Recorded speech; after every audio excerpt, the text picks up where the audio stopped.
I had recently had a client contact me, and she was potentially interested in getting with me about doing some readings and some of that kind of stuff. She wanted some sessions.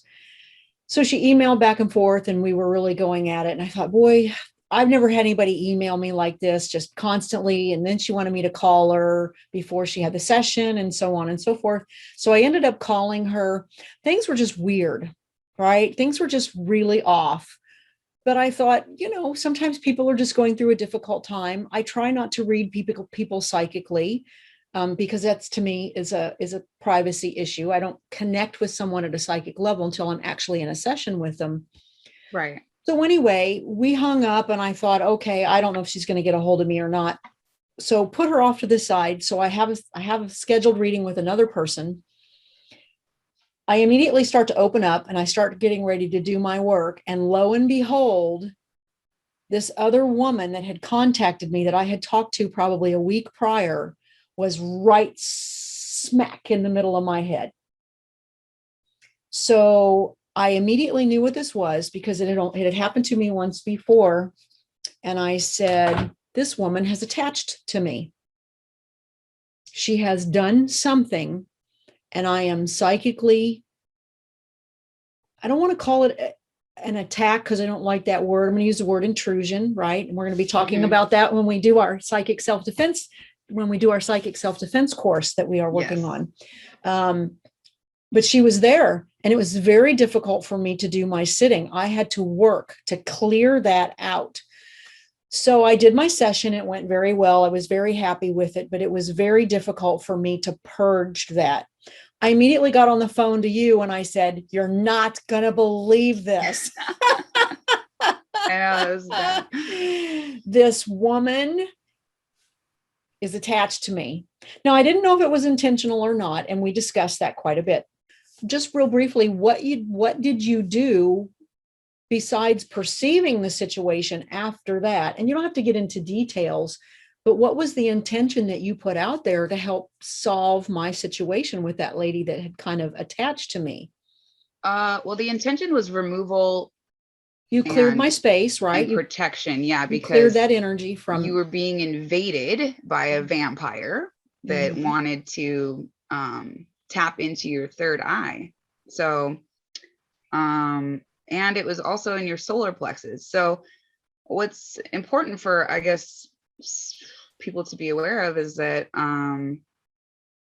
some people are also able to use, and maybe it's sort of like this kind of ability where they're using their intentions for negativity. They're using psychokinesis. They're using mind map. Yep. They're using their PK expressive psi for negative intentions. Right. And in this case, it was to basically harvest your abilities, which is a thing, unfortunately.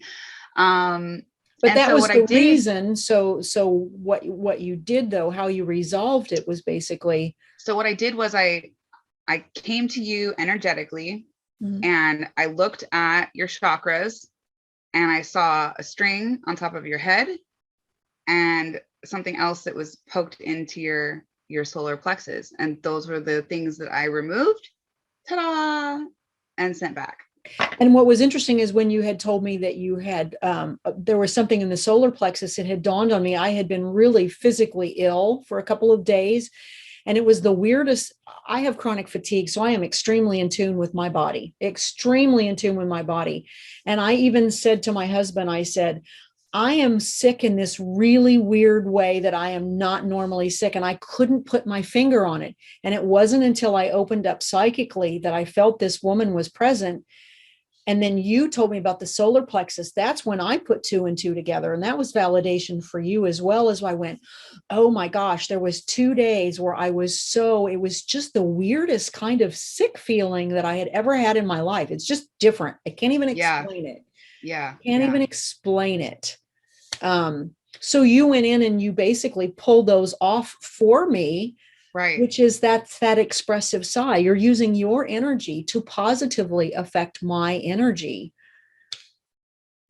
Yeah. And then, so also in your surroundings, I can throw out this, happy vibe, and put up shields and stuff like that that can kind of also add to the protection and prevent from further intrusion.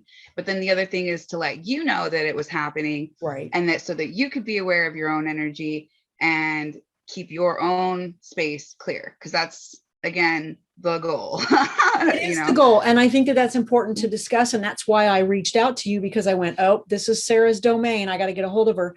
It was upsetting to me to think that someone would do that. Right. I mean, yeah, it would be upsetting if you went to the grocery store and someone stole your purse. Right. You know, and you go, right, gosh, right. why would someone do that?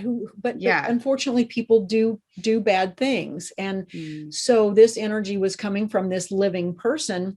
And I felt kind of bad. I'm like, how did I let that happen to me?